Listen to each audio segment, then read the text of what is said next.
El objetivo de la presentación es conocer las indicaciones, las contraindicaciones, así como los efectos adversos de los principales fármacos utilizados en la enfermedad pélvica inflamatoria y en las enfermedades de transmisión sexual.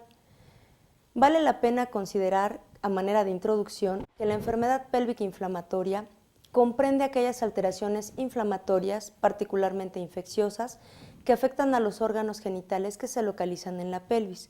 Específicamente estamos refiriéndonos a las tubas uterinas, los ovarios y el útero. Habitualmente este tipo de infecciones se originan por vía ascendente y, por supuesto, la enfermedad pélvica inflamatoria reúne los criterios necesarios para ser incluida como una enfermedad de transmisión sexual y, dependiendo de la severidad, también como una complicación grave de este tipo de enfermedad. Debido a la gran dificultad que implica identificar los organismos que infectan a los órganos genitales internos y a que más de un organismo puede ser el causante de un caso de enfermedad pélvica inflamatoria, esta enfermedad se trata generalmente con al menos 2 antibióticos eficaces contra una amplia gama de agentes infecciosos. Vale la pena considerar que cuando existe la posibilidad de realizar cultivos específicos que permitan la identificación oportuna de los agentes infecciosos, esto debe realizarse antes del inicio de la antibioticoterapia. Los antibióticos pueden administrarse tanto por vía oral para el manejo ambulatorio como por vía intravenosa en el caso de que la severidad del cuadro amerite el manejo intrahospitalario. Generalmente, con una buena cobertura antimicrobiana, los síntomas pueden llegar a desaparecer evidentemente antes de que se cure por completo la infección. Por lo tanto, es necesario que, a pesar de que haya cedido la sintomatología, la persona, la usuaria en este caso, tome todos los antibióticos que se indicaron desde un principio, aunque ya no existan molestias. Esto será de gran utilidad para prevenir que la infección se vuelva a presentar y, por supuesto, para prevenir de manera significativa las resistencias bacterianas. Algo que también es sumamente importante tener en consideración es que, al ser una infección de transmisión sexual, la pareja o parejas sexuales de la usuaria en cuestión deben de igual manera recibir tratamiento para disminuir el riesgo de reinfección, aunque estos no tengan síntomas, debido a que, a pesar de ello, podrían estar infectados con los mismos microorganismos que causan la enfermedad pélvica inflamatoria, de tal manera que son portadores asintomáticos con la probabilidad de infectar a muchas más personas. Comentábamos que el manejo de la enfermedad pélvica inflamatoria tiene 2 posibilidades dependiendo de la severidad del cuadro. El manejo intrahospitalario para el uso de fármacos intravenosos se reserva en aquellos casos en donde tenemos un deterioro generalizado, en donde por supuesto incluimos la presencia de náusea, de vómito, de fiebre, ataque al estado general, aquellos casos de mujeres embarazadas con un cuadro altamente sugestivo de enfermedad pélvica inflamatoria, cuando ya se dio algún tipo de manejo ambulatorio y no existió una respuesta adecuada, así como también en aquellos casos en los que se sospecha o se tiene la certeza diagnóstica de que se está ante la presencia de un absceso, ya sea en la trompa de Falopio o en el ovario. Nos referimos específicamente a aquellos casos de abscesos tuboováricos que generalmente se conocen como enfermedad pélvica inflamatoria grado 3. Cuando también existe la necesidad de monitorizar los cambios clínicos que pudieran sugerir la presencia de un abdomen agudo, de un abdomen quirúrgico, probablemente derivado de la ruptura de este tipo de abscesos tubováricos, o cuando se tiene que hacer el diagnóstico diferencial con otras entidades que generan un cuadro de abdomen agudo, por ejemplo, un cuadro apendicular, es importante que el manejo se dé de manera intrahospitalaria con la antibiótico-terapia intravenosa. Existen diferentes esquemas de tratamiento. Por supuesto que tenemos que adecuar dichos esquemas a la realidad de nuestras instituciones, a las posibilidades de continuar el tratamiento y de acuerdo a las condiciones que generen el mayor apego posible al tratamiento utilizado. De tal manera que vamos a empezar con uno de los principales fármacos que se utilizan por vía intravenosa, que es la ceftriaxona. ¿Cuáles son las indicaciones para utilizar ceftriaxona ante un cuadro de enfermedad pélvica inflamatoria? Sabemos que la ceftriaxona es un antibiótico betalactámico que pertenece al grupo de las cefalosporinas de tercera generación. Su cobertura antimicrobiana abarca, por supuesto, gérmenes gram positivos y gram negativos, y además, bueno, pues sabemos, pertenece al grupo de los betalactámicos semisintéticos, precisamente para evitar el riesgo de resistencias bacterianas. Es sumamente útil en el tratamiento intrahospitalario de infecciones provocadas particularmente por gérmenes como Neisseria gonorrea, que generan enfermedad pélvica inflamatoria, pero también se utiliza de manera importante en ginecobstetricia en aquellas infecciones pélvicas posoperatorias, infecciones de vías urinarias, así como sífilis, meningitis y neumonía. Es sumamente útil en la profilaxis antimicrobiana para aquellos casos de abuso sexual, así como para el manejo inicial ambulatorio en las enfermedades de transmisión sexual y en la enfermedad pélvica grado 1 y 2. Normalmente, para esta última consideración, que es la profilaxis en casos de abuso sexual y el manejo inicial ambulatorio, se recomienda a dosis de 250 miligramos intramuscular en dosis única, y en el caso de que se requiera un manejo intrahospitalario, utilizamos este fármaco a la dosis de 1 a 2 gramos cada 12 a cada 24 horas por vía intravenosa. Se puede utilizar por la vía intramuscular con la preparación diseñada para este fin, con el objetivo de disminuir la probabilidad de dolor intenso durante la aplicación.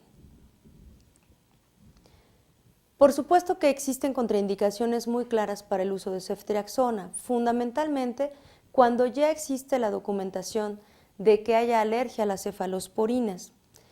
Por otro lado, cuando existe el antecedente de reacción anafiláctica a algún derivado de penicilina, no se recomienda su utilización por la probabilidad de una reacción alérgica cruzada.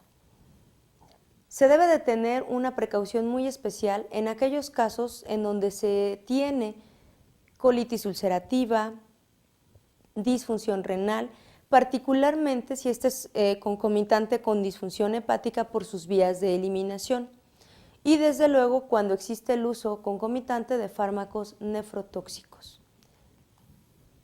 Dentro de los principales efectos adversos y secundarios que podemos tener tras la administración de la ceftriaxona, se encuentran desde luego las reacciones alérgicas más comunes, tales como eritema, urticaria, fiebre medicamentosa y desde luego la anafilaxia.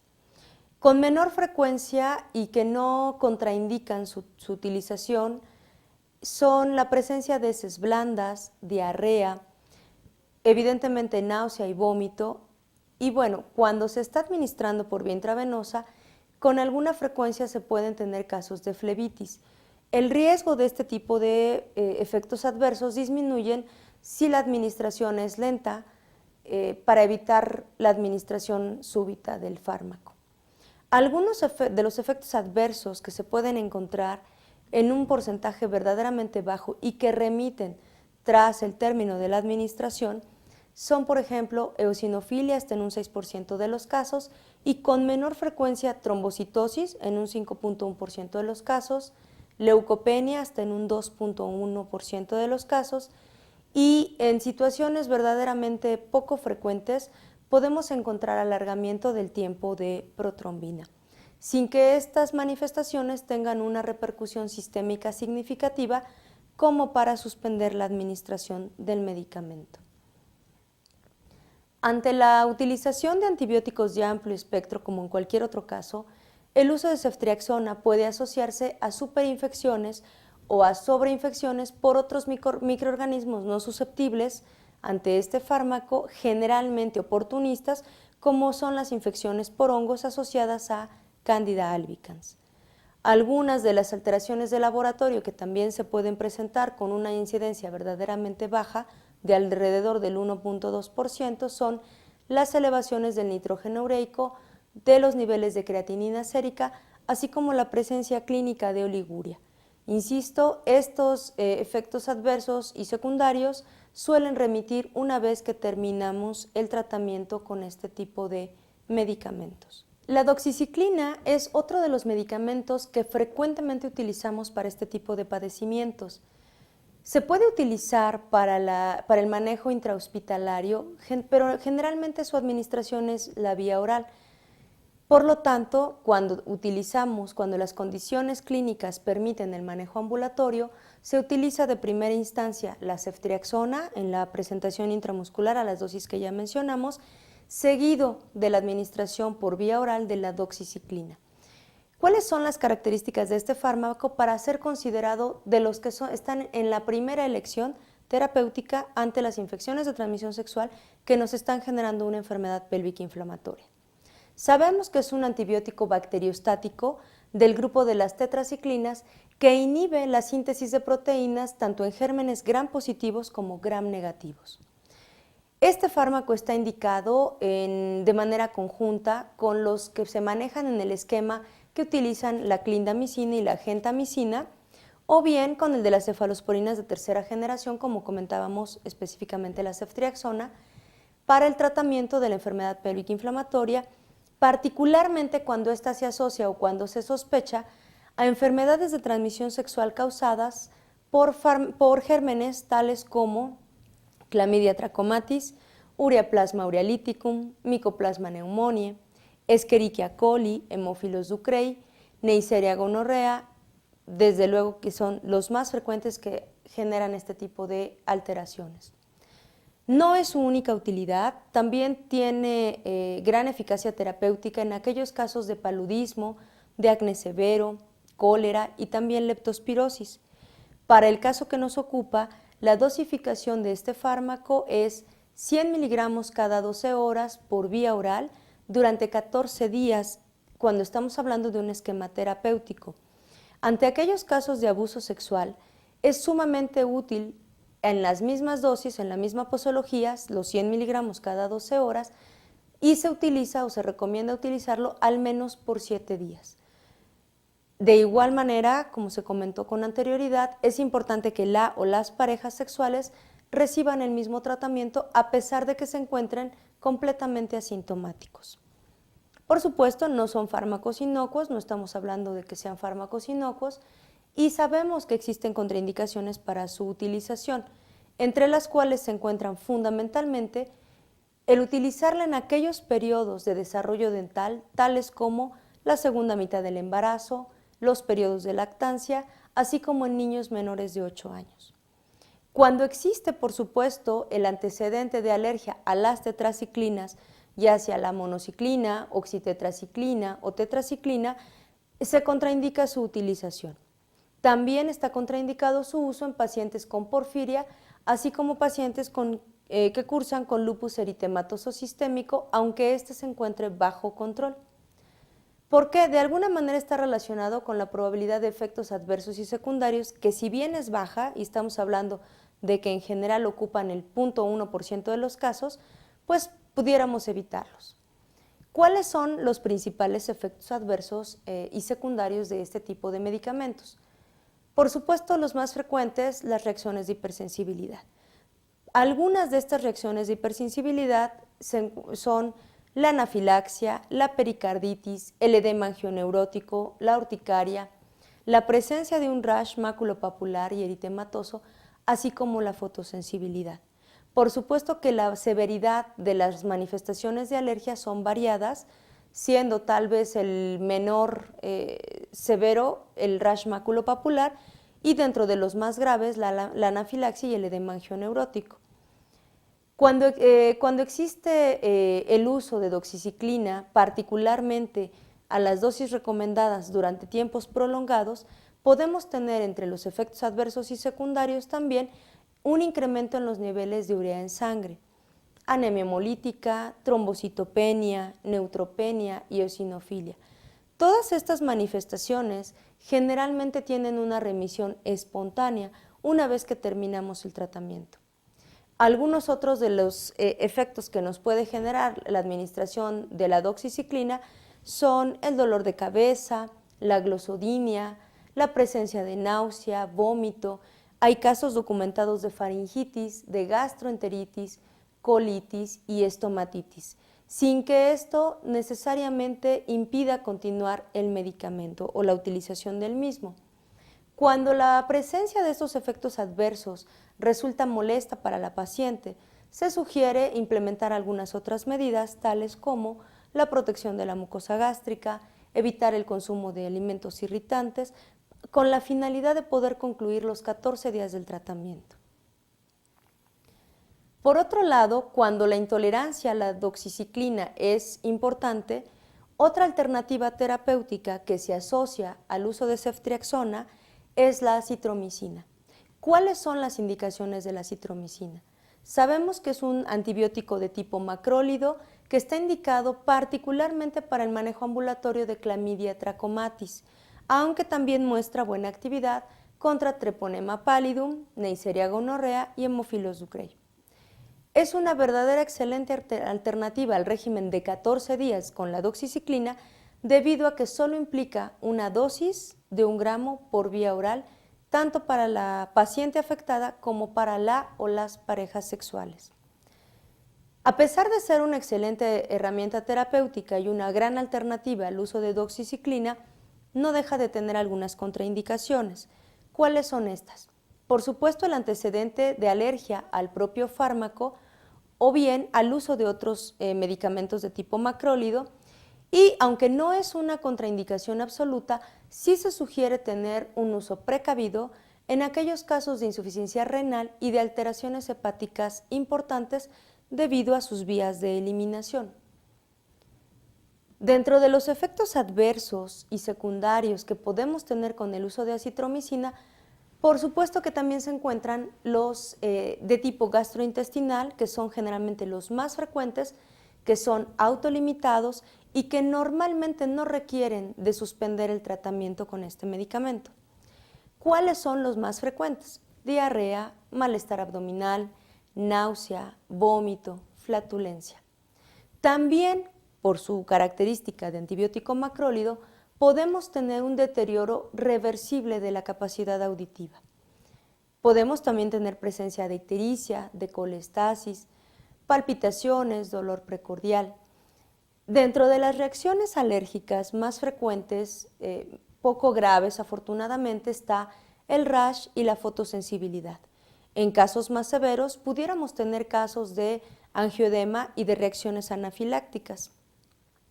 También el sistema nervioso central puede dar datos de efectos adversos ante el uso de acitromicina, tales como vértigo, mareo, nerviosismo, somnolencia, agitación, cefalea e incluso insomnio. Por este motivo es importante tener perfectamente bien indicada la utilización de este tipo de medicamentos. Otra alternativa terapéutica es utilizar ofloxacina.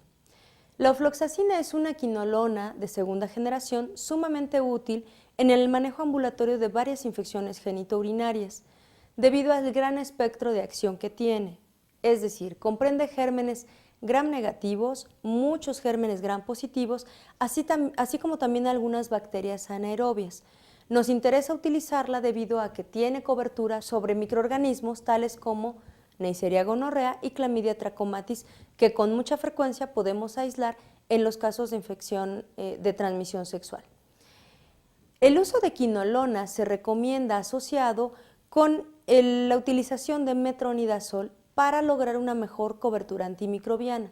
Desde el principio de la presentación comentábamos que se recomienda que por lo menos se utilicen 2 antimicrobianos de amplio espectro.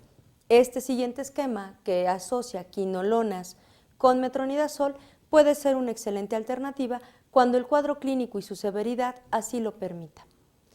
Como mencionamos con anterioridad también, la ofloxacina tampoco está exenta de algunas contraindicaciones como el resto de los antimicrobianos.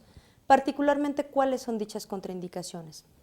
Por supuesto, alguna alergia ya documentada al propio fármaco o a otras quinolonas.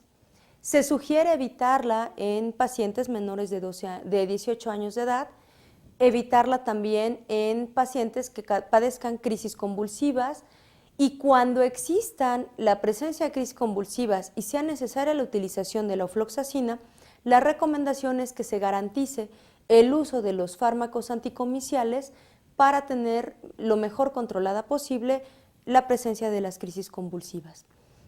También está documentado evitar su utilización durante el embarazo y la lactancia. La ofloxacina, a diferencia de los medicamentos que ya mencionamos con anterioridad, tiene menos probablemente efectos adversos y secundarios, pero tampoco está exenta de ellos. Generalmente lo que podemos encontrar en las pacientes cuando utilizamos este fármaco son la presencia de mareo, náusea, prurito, algunas erupciones cutáneas, así como vómito, flebitis, insomnio, artralgias y dolores musculares. Afortunadamente, la presencia o la aparición de estos efectos adversos y secundarios suelen remitir de manera espontánea una vez que se concluye el tratamiento con este medicamento. Este fármaco se recomienda asociarlo a otro antibiótico importante para este tipo de padecimientos, como es la clindamicina. Sabemos que la clindamicina es un derivado sintético de la lincomicina, sumamente útil para bacterias gram positivas y anaerobias. Nos resulta particularmente beneficiosa su utilización en el manejo ambulatorio contra Clamidia trachomatis y también es una excelente herramienta terapéutica contra infecciones asociadas a Gardnerella vaginalis. Una asociación frecuente que utilizamos es gentamicina con clindamicina para lograr una mejor cobertura antimicrobiana. ¿Cuál sería la principal contraindicación para el uso de clindamicina? El que exista antecedente de hipersensibilidad al propio fármaco o antecedente de hipersensibilidad a la lincomicina, pues finalmente es un derivado sintético de esta. La clindamicina tampoco está exenta de efectos adversos y secundarios. Si bien son poco frecuentes, los que con mayor probabilidad pudieran presentarse son aquellos que se relacionan con el tracto gastrointestinal. Particularmente podemos encontrar dolor abdominal, náusea, vómito, diarrea, incluso esofagitis. Dentro de las reacciones alérgicas más frecuentes asociadas al uso de clindamicina están el rash maculopapular, la urticaria, el eritema multiforme semejante al síndrome de Stevens-Johnson, algunas reacciones anafilactoides y también podemos encontrar algunas alteraciones sanguíneas que afortunadamente son reversibles y que carecen de un impacto significativo desde el punto de vista clínico, particularmente cuando se utiliza en el esquema terapéutico recomendado. ¿Cuáles son algunas de estas alteraciones? La neutropenia, la leucopenia, así como una eosinofilia transitoria, granulocitosis y trombocitopenia.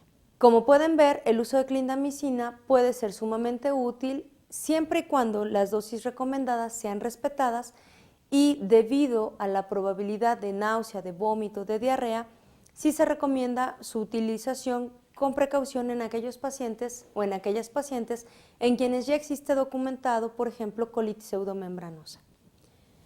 Comentábamos que la clindamicina puede asociarse a otro tipo de antimicrobianos para tener una mejor cobertura del problema, por ejemplo, la gentamicina. Sabemos que la gentamicina pertenece al grupo de los aminoglucósidos y como tal es útil en el manejo parenteral con la finalidad de cubrir microorganismos tales como Neisseria, Escherichia coli, Klebsiella, entre muchos otros. La combinación gentamicina-clindamicina es una excelente alternativa terapéutica en el uso de infecciones de transmisión sexual, enfermedad pélvica inflamatoria, particularmente cuando requerimos el uso de estos fármacos de manera intrahospitalaria.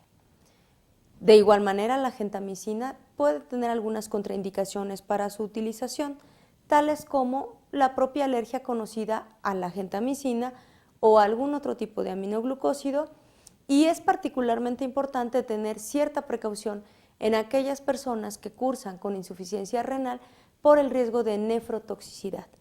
Este riesgo es bajo, sobre todo cuando la función renal está completamente conservada. La gentamicina, dentro de los efectos adversos y secundarios que nos puede presentar, está, por supuesto, la posibilidad de nefrotoxicidad. Esta nefrotoxicidad podemos observarla a través de la elevación del nitrógeno ureico, de la creatinina sérica y también la podemos encontrar cuando estamos ante la presencia de oliguria. No solamente ofrece el riesgo de nefrotoxicidad, también tenemos la posibilidad de tener neurotoxicidad. Dicha neurotoxicidad la podemos encontrar a través de las alteraciones, afortunadamente reversibles, transitorias, de las ramas auditivas y vestibular del octavo par craneal. Podemos encontrar también la presencia de mareo, de vértigo, tinnitus y pérdida de la audición. En casos sumamente raros, dicha pérdida de la audición es permanente. Podemos también tener disminución de la sensibilidad cutánea, hormigueo de la piel, algunos espasmos musculares, así como síndromes similares a la miastenia gravis. Afortunadamente, este tipo de reacciones son muy poco frecuentes. Dentro de las alteraciones de laboratorio, pudiéramos encontrar elevación de las transaminasas, de la DHL, de las bilirrubinas, disminución en el calcio, en el sodio y el potasio sérico, así como eventos transitorios de anemia, leucopenia y también de trombocitopenia.